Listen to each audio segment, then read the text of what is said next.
Time Management for System Administrators and co-author of The Practice of System and Network Administration. So let's welcome Tom. Thank you.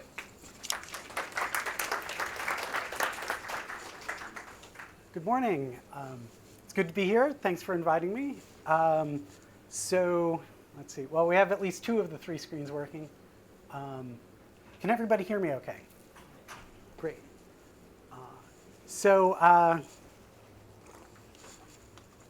As I said, my name is Tom Limoncelli. I'm the manager of the site reliability team at Stack Overflow. Who here has heard of Stack Overflow? 1, 2. Okay, some of you, good. We help you do your homework, and we're happy about that. Yes? Oh. Need more volume.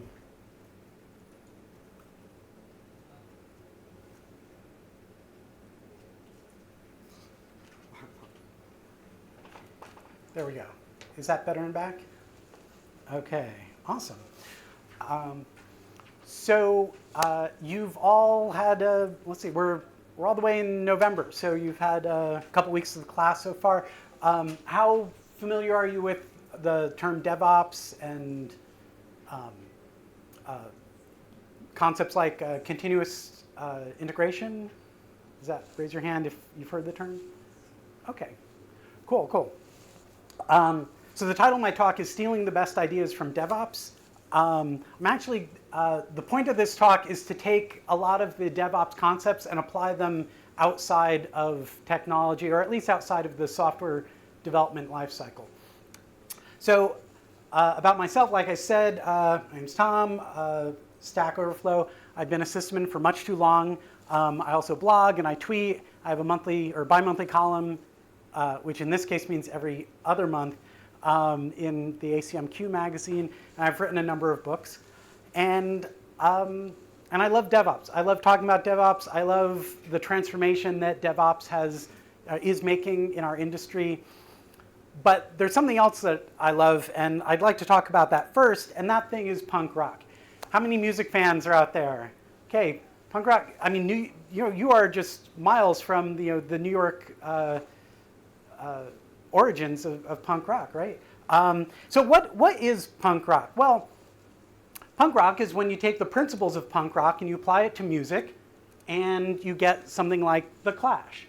Or you take the principles of punk rock, apply it to music, and you get the Ramones, great New York band. And I apologize, I've made a very common speaker mistake. I'm using a term without defining it, right? I haven't defined what are the principles of punk rock. So I should do that right now. Principles of punk rock are 1, do it yourself, 2, anyone can do it, and 3, everyone can be an artist. See, in the 70s, when punk rock was happening, music was tightly controlled by these music corporations. Music had previously been something of the people. And when the Beatles got their start, the top 10 music chart was made up of the sale of sheet music, because music was something that we did in our home. A lot of houses had pianos. And punk rock was trying to reclaim that and bring music back to the people. So do it yourself, anyone can do it, and anyone can be an artist. Okay, so back to the talk.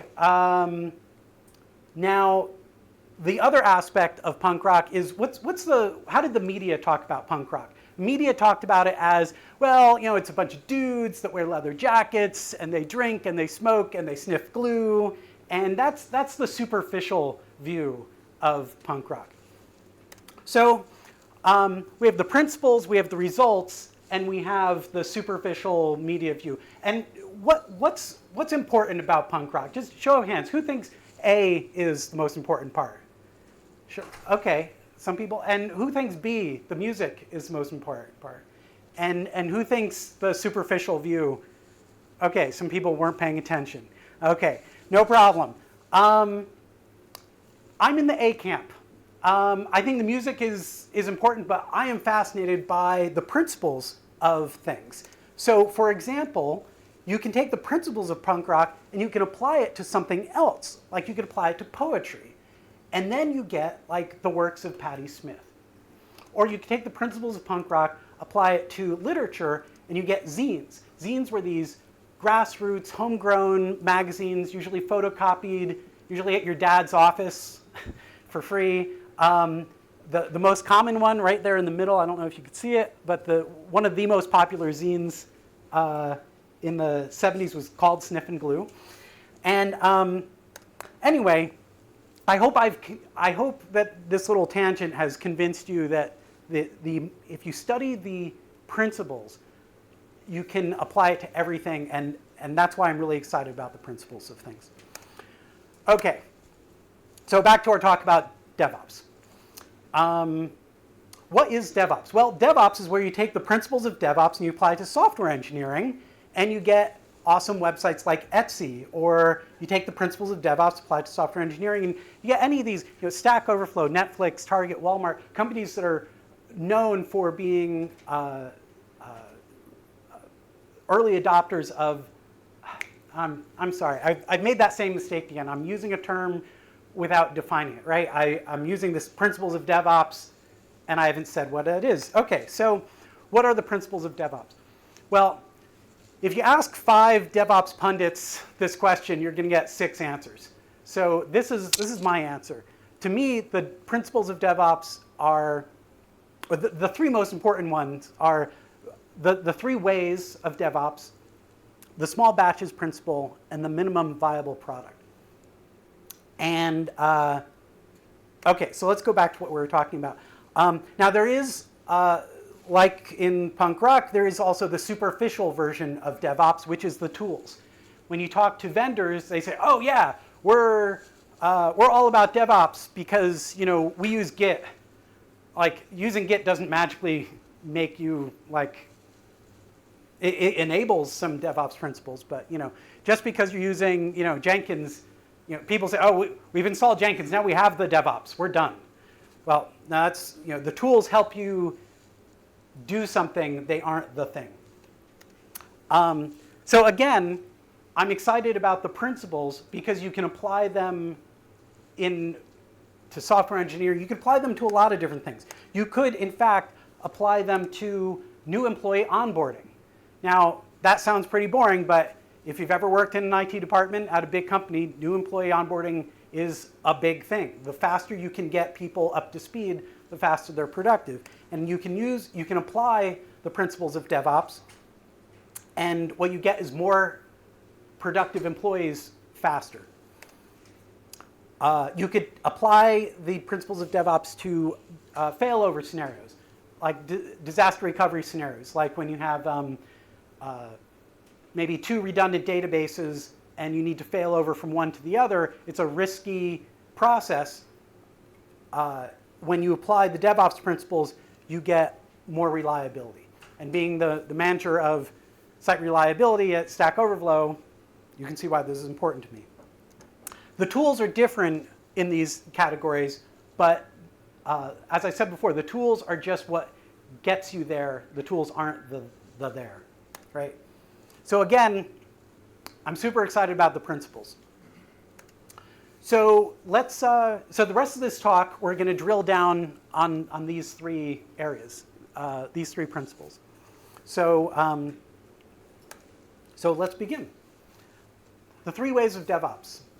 The 3 ways of DevOps is a concept that comes from this book. This book really kind of, the DevOps movement had begun, but this book really crystallized people's thinking about it and really kind of jump-started the whole movement.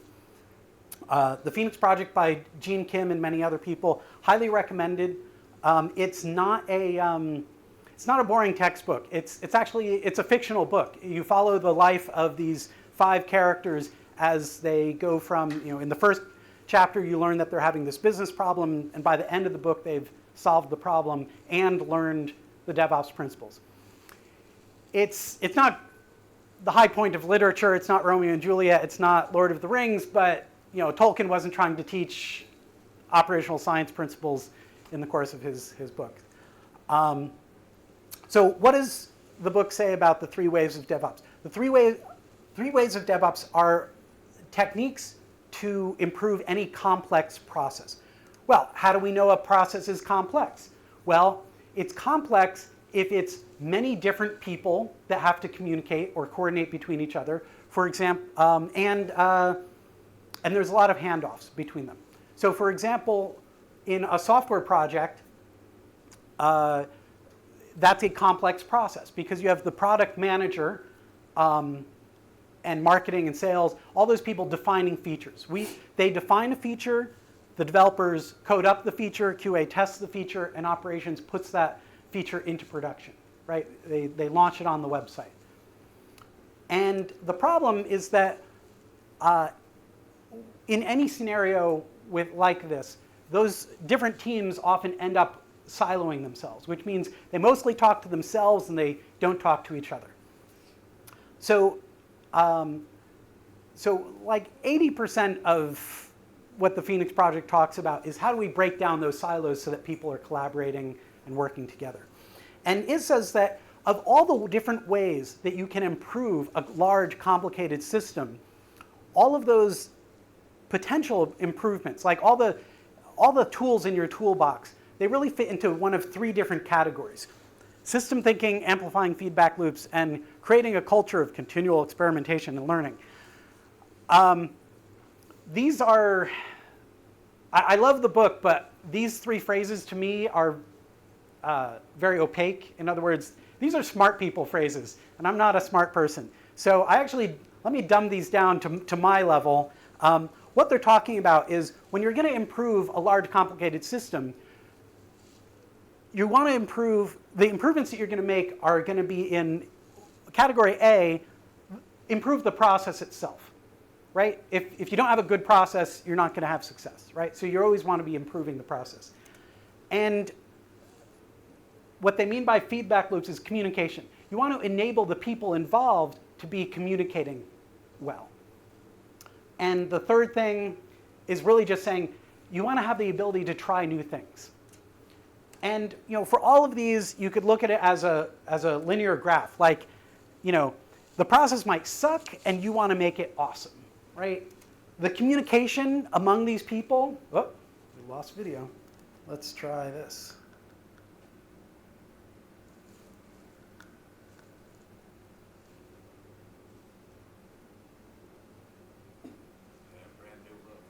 Oh. You got it? Okay. Oh, there we go. And this one's kind of waving back and forth. Saying hi.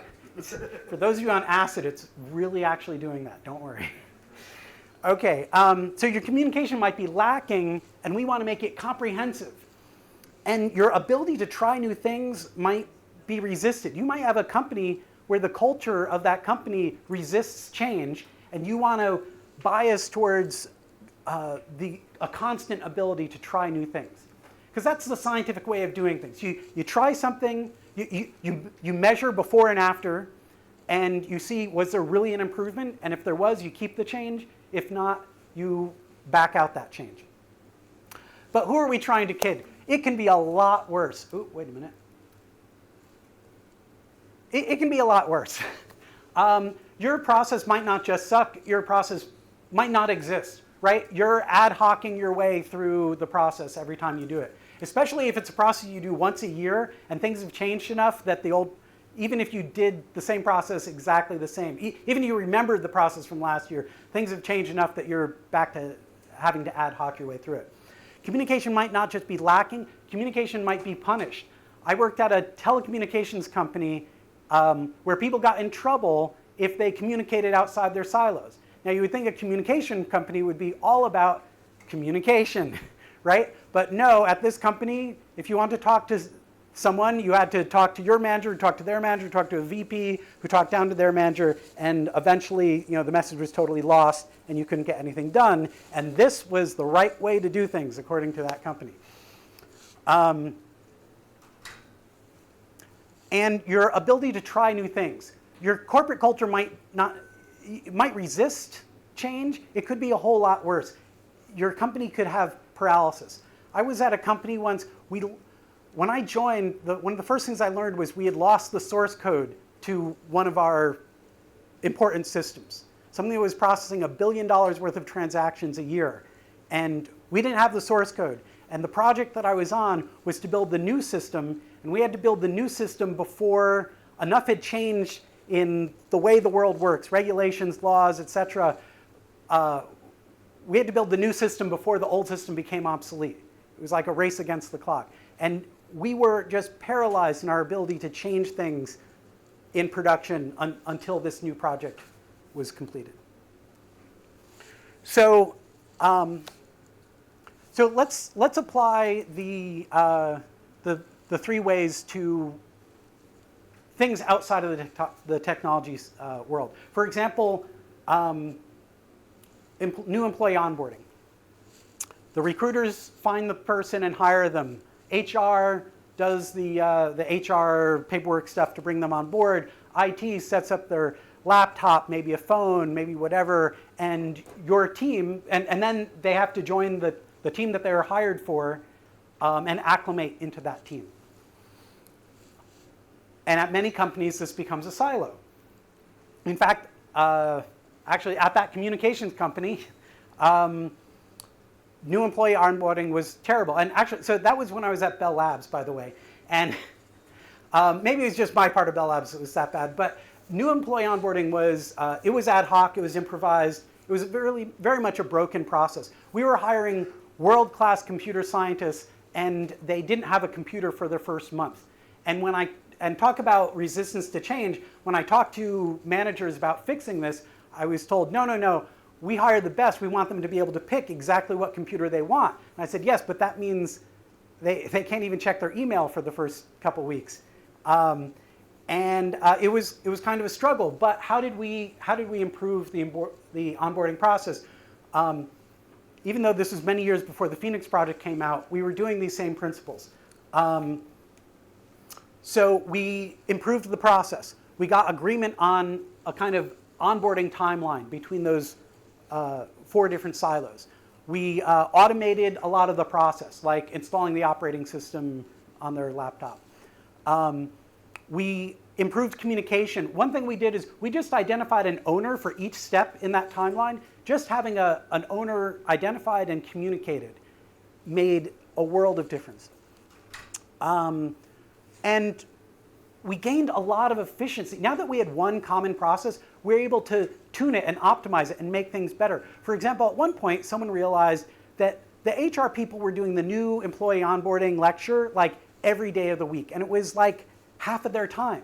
And someone said, why don't we have all new employees start on Monday?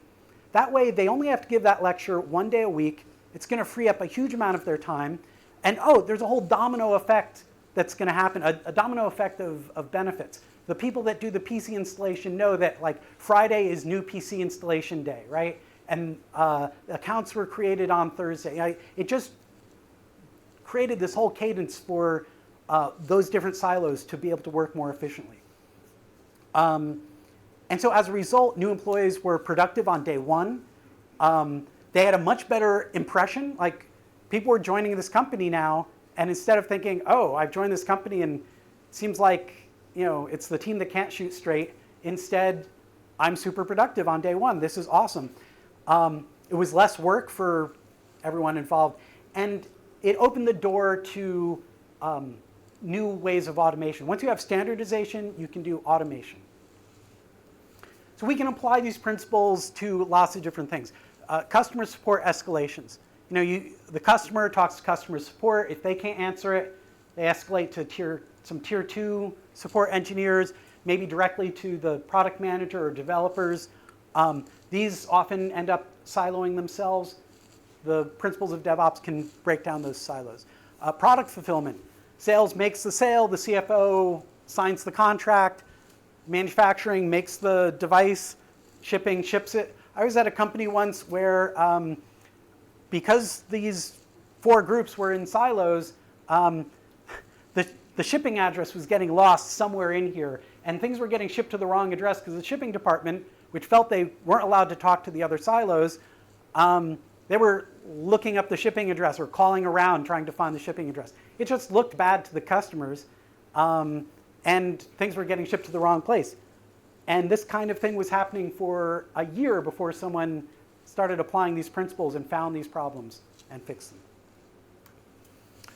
So that's a very brief overview of the 3 ways of DevOps. Now let's talk about the second item, the small batch principle. So have you noticed that like everywhere in advertising, like they're talking about small batch this, small batch that. You have small batch whiskey and small batch, there's small batch dog food now. Like, who here has a dog? Like, would you be caught dead feeding your dog anything but small batch dog food? I don't know. What the hell are they talking about? Okay, so what is this small batch thing about? The small batch principle, very plainly, is doing work in small batches is better than in big batches. So doing a little bit of work and checking it, a little bit of work, checking it, a little bit of work and checking it is better than doing a whole lot of work and checking it at the end. Sounds obvious, but how do you apply that to, making whiskey? So small batch whiskey means you're making little small batches, which means if there's a problem with one batch, you can throw it away and the next batch will be better. With big batches, well, if there's a problem, you have to throw out a big vat of whiskey, and that's not very effective. So, that's not cost effective, so it drives up the price.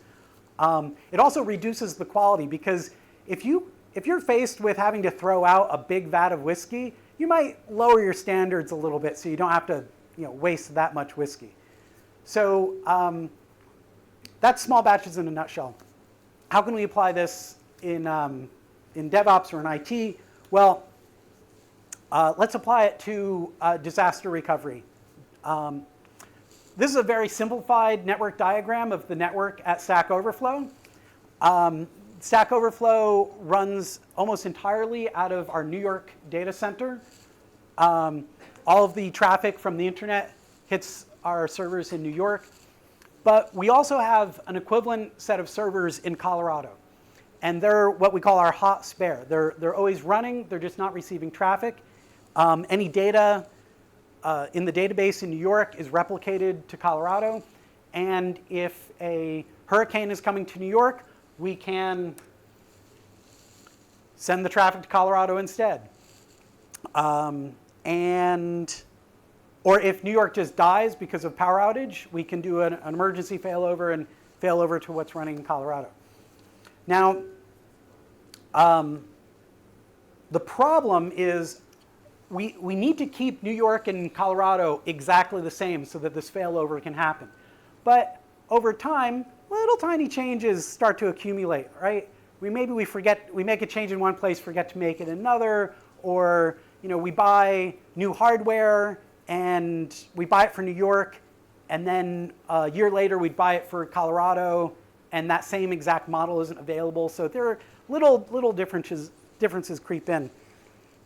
And so when I joined Stack Overflow, we had done these data center failovers less than once a year, because we were only doing them if there was an emergency. And so we're having an emergency, and we're learning that, oops, there's differences in Colorado, right? The worst time you should learn that there's a problem, right? Hurricane Floyd is on its way, and we were learning all these problems. So as I said, unintentional differences were accumulating. Also, even if we were perfect at keeping things the same in both data centers, new team members were being hired, and they hadn't had the experience of doing the failover. So we had a training problem. And boy, did we learn this in 2013. We had not done a failover in a long time, and so it was definitely a big batch failover. We thought it was going to take an hour. It took more than 10 hours. There was about 15 minutes of user visible downtime during that, but we were all sitting at our desks for 10 hours on a Saturday. It required hands-on work by people from 3 different teams within the company: the SRE team, the architecture team, and the developer team. During those 10 hours, 30 bugs were filed. We found 30 different things. Some were little things like documentation problems. Some were big things like we were pushing new code, trying to fix some redundancy software we had written. We also learned that certain people were single points of failure. In other words, one of the things we learned on this Saturday was that we can't do a failover if Nick is on vacation. that's a bad situation to be in, right? Because if Nick, heaven forbid, gets hit by a truck, or much better, wins the lottery and has to leave very quickly, we would be in trouble. So how are we going to fix this? Well, because this is a big business risk. I mean, all these things are a big business risk. So what we decided was we needed artisanal small batch failovers. And in other words, instead of just doing a failover when there's an emergency, if we've gone a full 6 months without needing a failover, we're going to do one anyway. And this sounded kind of crazy, like managers were asking us, wait, you have a perfectly good running system in New York and you're going to fail away from it? Yes, exactly. Because we need that training, we need that exercise. It's just like, actually it's just like exercise. You do push-ups not because you need to do push-ups, but because by doing push-ups it exercises the right things so that you're ready for when you need upper body strength. So we force failovers frequently to achieve our small batches. And this worked great. As I said, the first time we did a failover, the 2013 failover, 30 bugs were filed, took about 10 hours. The next time, only 20 bugs were filed, took half as much time. The next time, 12 bugs, 2 hours. We finally got it down to about 1 hour, but still we were finding improvements as we were doing it. And these were the non-emergency failovers. These were on a Saturday with 2 months advance notice, so we could do it and learn from it. So why did we do this? Well, each time we did one of these drills, it surfaced areas of improvement. Each member of the team gained experience and built confidence. So people were less terrified of being on call because, I don't want to be on call. What if I have to do a failover? It's a scary thing. Made it less scary. It highlighted certain needs for automation projects, documentation projects. Also identified resource needs, as in we needed to hire people. We needed to hire a second Nick. And we learned that frequency reduces risk. Okay, so you can apply this to all sorts of different things. Some real world examples. A friend of mine was at a company with 1,000 employees, and he told me, hey, everyone's getting a new PC. It's our annual upgrade, or every 3 years we upgrade everyone's PCs. I said, really? You're going to replace 1,000 PCs next week, like next Thursday? That sounds like a big batch. Why don't you do like 10 a week and then double it every week until you do all 1,000? And he said, oh, yeah, that sounds a lot better, but we're not going to do it that way. Why? Well, because my boss won't do it. So you know what happened? They got the whole company ready for this big upgrade Thursday, and things didn't go well, and they ended up, about 10 people were upgraded, and then they did about 10 every week and doubled it. And so they ended up doing big batches, but all the employees thought the IT team really screwed up, which they did. How are we doing on time? I've seen similar things with people migrating to a new email server. We're going to shut it down for the weekend and migrate everyone over. No, you really want to move a couple people at a time, build up momentum. It's similar in relationships. People often in relationships, over time, as you get to know a person, little things annoy you, right? You have little problems. That's just normal. That's part of having a relationship. And some people, in some relationships, in a healthy relationship, you're able to talk about those little things. Some people do it differently. They say, well, that's small. I'm not gonna raise that issue. And what happens? Those little things build up, and then when you do have a big issue, it like explodes. You're like so angry. And part of the reason that the small batch principles helps in relationships is that by talking about those small things, it exercises those muscles. And now when the big things come up, you have a lot of practice in how to deal with that thing. And actually, the big things don't come up as often because you've nipped them in the bud when they were small. So it can help relationships. Help weight loss. So a number of years ago, I decided I was going to lose 40 pounds. 1 week later, I hadn't lost 40 pounds. 1 week later, I hadn't lost 40 pounds. I concluded that I'm a failure and I don't deserve good things. And so that didn't work. The big batch approach did not work in weight loss. So I started doing a lot of research, and I found out that successful weight loss plans tend to have a 1-week cadence. You plan, this is what I'm going to do this week. A week later, and in fact, Weight Watchers says you should only weigh yourself once a week. And when you weigh yourself, you then think, okay, did I go up or down? What did I do well last week? What could I improve last week? And you repeat. And you do this 1 week at a time, and that is actually how I lost weight. This is not an endorsement for any particular weight loss program. Okay, so that's the small batches principle, which brings us to the last item, the minimum viable product. Minimum viable product is basically applying the small batch principle to feature development. So what does this mean? The principle is delivering some value sooner is better than all value later. So and what the hell is value? I hate when business people use the term value, delivering value. I hate that. Value means like features and the goods, right? Would you rather get a little now and a little every week for the next year, or would you rather wait a whole year and then get everything? I think you'd rather get a little all throughout the year. So how are most projects structured? They're often, they don't do, well, I'll do a comparison. So one way of doing a project is say 10 months, you start and you work and work and work, and then you launch the product, and that's when you find out that the customers don't like it, right? And that makes us all sad. A better way is you start and you launch with the minimum viable product. Like, what's the minimum we have to do for this? Maybe all that they have is a login screen, and when they log in, maybe only one feature's been implemented. But you've launched and you've learned so much. First of all, maybe you've learned that some people can't log in because maybe there's something special about their accounts. Maybe one division can't log in because they do things a little differently. Now you're fixing that bug now instead of on 10 months from now. Maybe you've only implemented enough so that it only works for maybe one division or one language or only left-handed people or this particular use case. But you've learned a lot. In fact, the person who invented the MVP concept says every launch should be a test of an assertion. So our assertion is that people like this color scheme. Okay, let's launch that. The assertion is security should work this certain way. Okay, so we're building the login screen. And so you do little features and you launch after each one. By the way, my favorite thing about this is in this scenario, I've been here too many times. As a system administrator, people come into my office and say, hey, we're launching this new feature tomorrow.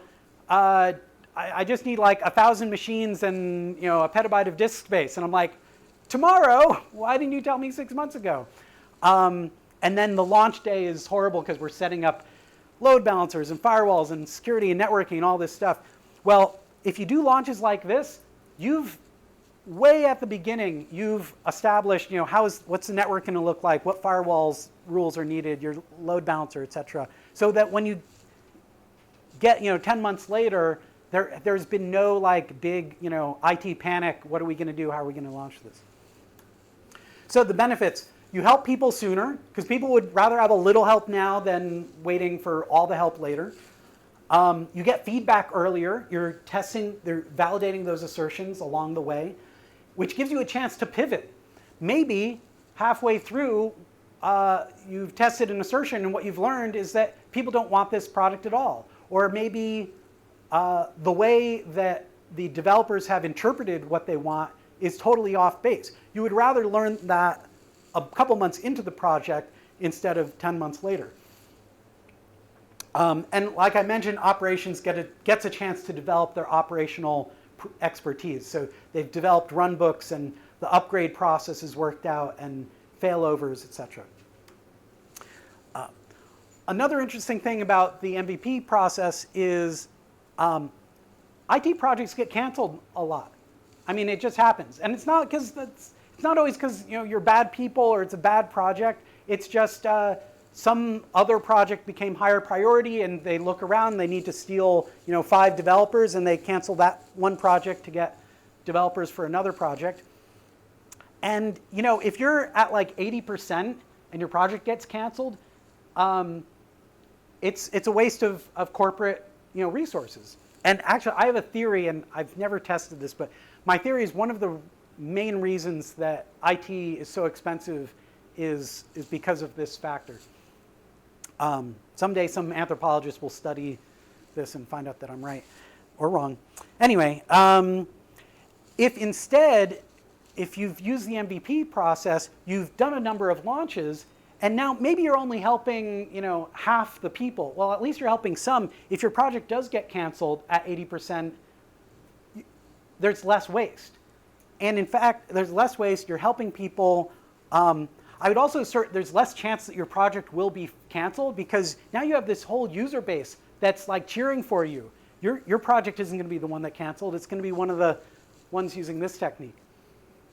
Also, the last 20% of your features are probably would be nice kind of things. So you're probably done at 80%. But you don't know that because you were planning on launching at 100%. So it's less wasteful. You're helping people. You have happy users that can advocate you so you won't be canceled. And that last 20% is often just would be nice. So you can apply this all over the place. A friend of mine was, he joined a company, big desktop PC environment, and anytime they loaded the operating system on a machine, they had to carry they would burn Windows onto a DVD and walk over to that machine and load the operating system and hand configure it and everything. And I was like, well, that sounds horrible. And he's like, yeah, but we don't have time to fully automate everything. I said, okay, MVP, do the MVP thing. What would be the smallest thing you could do? Because he wants to eliminate the DVD, do all this configuration, all this inventory, all this crazy stuff, which he should eventually do. But we determined that the smallest he could do is just replace the fact that he has to walk around with the DVD. So instead, it was a net boot process. With most PCs, you turn it on while holding a certain key combination. It'll boot off the network and kick off some installation process.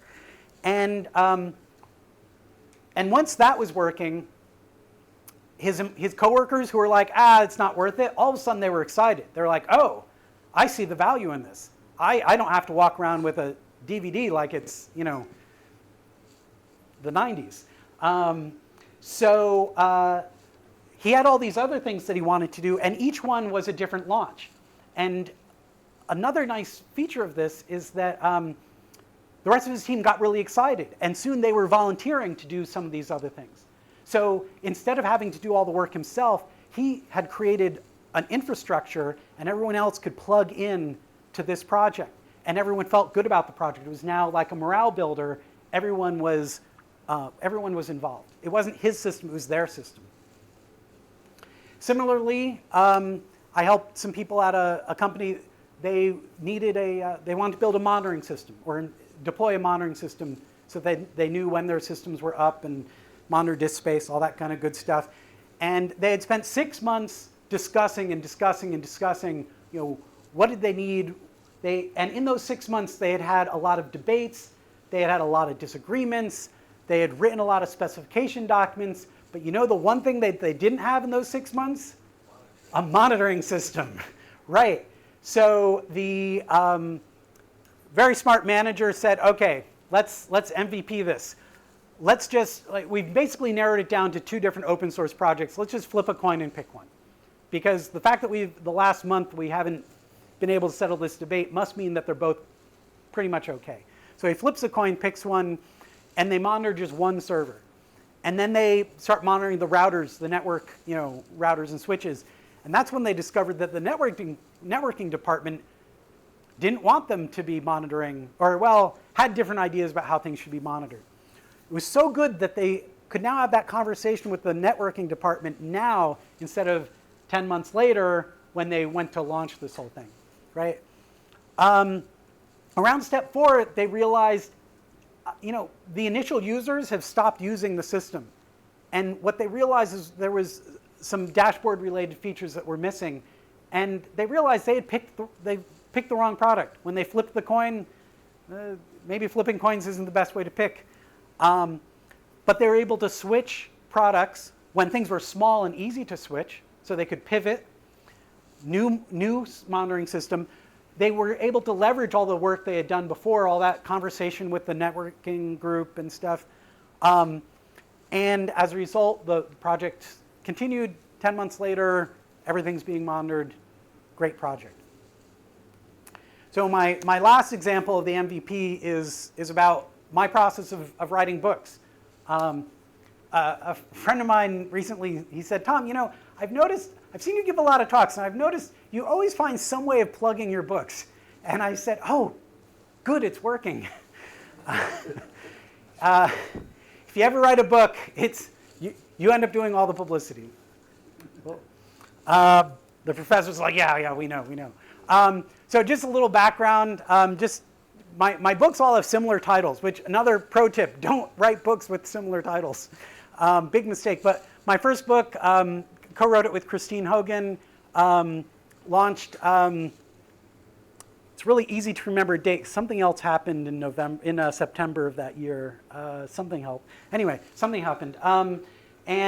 So the practice of system and network programming. And then 5 years later, we had the second edition. And then we were telling everyone in 2014 we're going to have another book, and everyone was expecting the third edition. And we surprised people. It wasn't a third edition, it was volume 2, all new material, all about the cloud, which was kind of a new thing then. We still had to put it in quotes a lot, or do air quotes at least. And then in 2016, we did finally come out with a third edition. People would always complain and say, you can't call this volume 2 because this wasn't called volume 1. And I explained that, like, you know, the Godfather movies, think about it. It was The Godfather, then The Godfather Part 2, Part 3, right? You never know that the first one's going to be the first in a series. So there's never a volume 1. But I did make friends with all those people. And when in the third edition, it's now called volume 1. So we backdated it. Anyway, okay, so why am I explaining that? Because it's very easy to confuse volume 1 and volume 2, which is a similar mistake to confusing the Clash and the Ramones. It's not a big mistake, but it kind of insults the people involved if you make that mistake. So, okay, where are we going? We had a very DevOps-y process when we wrote these books. We kept everything in source code control. And like I said before, if you're using Git, you have the DevOps, right? No, it's not about tools. That was a trick question. But we did keep all the source code of the book in Git, though in the earlier books, Git hadn't been invented yet, so we used Subversion and CVS. We wrote the books using LaTeX, which is a publishing platform that keeps everything as text, so it's like source code. And we used make. You've typed make on a Linux system, right? Well, we could type make, and it would build the PDF of the book. Or you could type make test, and we had Python scripts that would read through the book and check our headings and other style standards. So it really was like a software project. And like a software project, we made that mistake of saying, well, we're going to start writing it, and 2 years later, we're going to publish this book. Now, what happened is, for almost all of my books, when we were about 2 months away from the deadline, we were 80% done. And in those last 2 months, we tried to do the remaining 20%, which is awful. If you've read any of my books and you read a chapter in the middle that sounds a bit rushed, and maybe the editing isn't really good, that was probably one of the chapters we wrote in that last 2 months as we were rushing, right?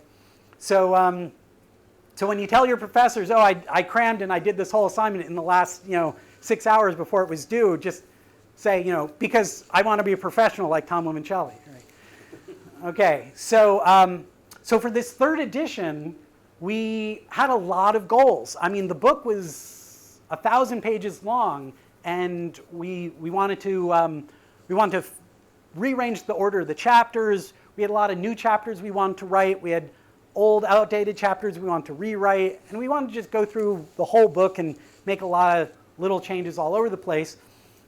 And we're also adding a new co-author, Strata Chalap, and she had this brilliant idea, which was, why don't we take the advice that we give to everyone else and actually apply the MVP strategy? Oh, why didn't we think of that? And so what we did is we broke the we broke it into many little launches. At any time, if the publisher said we need to publish right now, the book was publishable. Like if all we did was fix the chapter order, we then cleaned up any problems that caused, and then we were ready to ship. Then we started writing the new chapters, and we could always type make, compile the book, get the PDF. We were always ready to ship.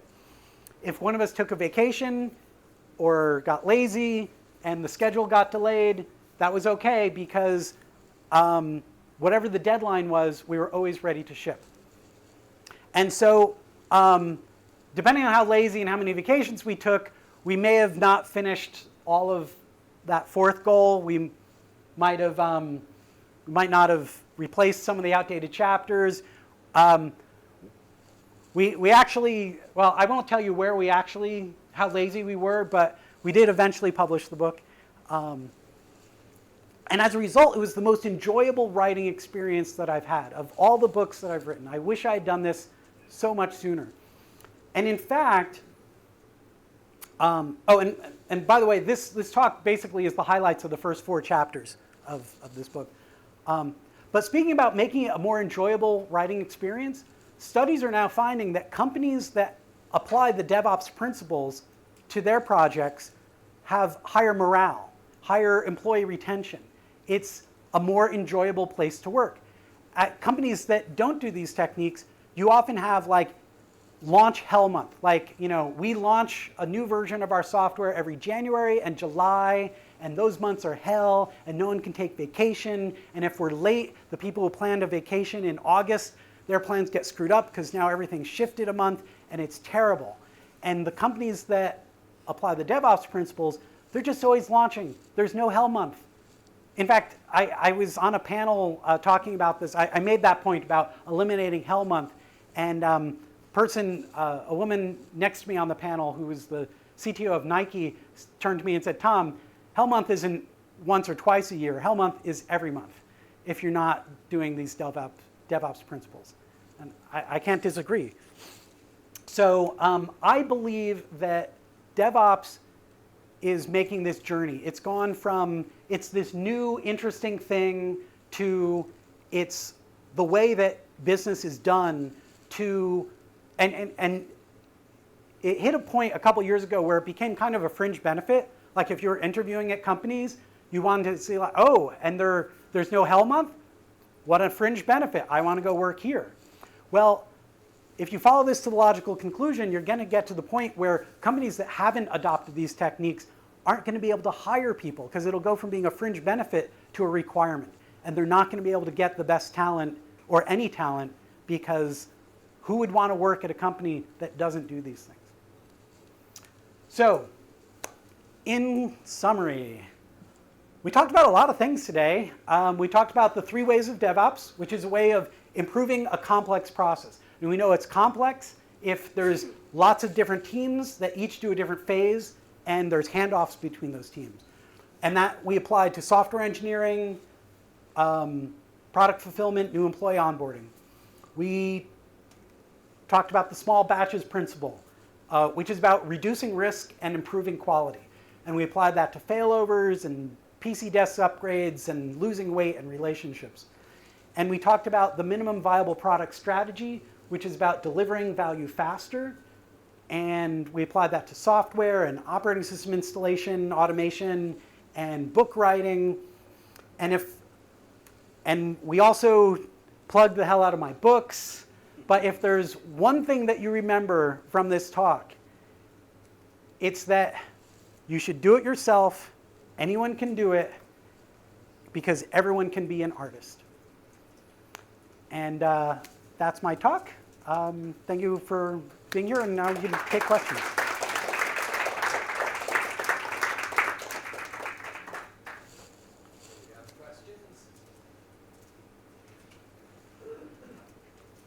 I would like to second what you said about writing.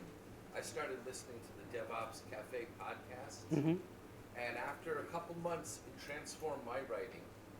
And and I just did a project involving 18 academics. I pushed the code to GitHub and used GitHub pages to publish the state of the project back to them all the time. And we delivered the product the day the publisher wanted it. And people were like, wow, this was so smooth. I can't believe that this went this well. Yeah. And it was much more enjoyable than my old way of writing. Yeah. So for sure, Thank you. this is great. There's a hand way in back. So since most of the people in the room are students, do you think this could be applied to studying the material for a course? Can this apply to students? Yes. Boy, did I. So I'll say I wasn't an A student. I probably would have been if I had studied a little bit every day instead of what I did do. Yeah, in fact, in hindsight, I probably should have established like a certain 2 hours of the day that I've just blocked out and just always was studying those 2 days, so I didn't have to think is this the right time? Which is just a good opportunity to procrastinate. Yes, absolutely. Also, you know, if you have a big project, like you have to write a program for a class or something, your brain gets tired if you try to do it all in one sitting or a couple big sittings. It's better to do today I'm going to get to the point where the basic scaffolding is there, and just do that and reward yourself by taking a break and coming back tomorrow and saying, okay, now I have the scaffolding, now I'm going to add these features, or et cetera, et cetera. Sure. More questions? More questions? Great. Awesome. Thank you. Thank you.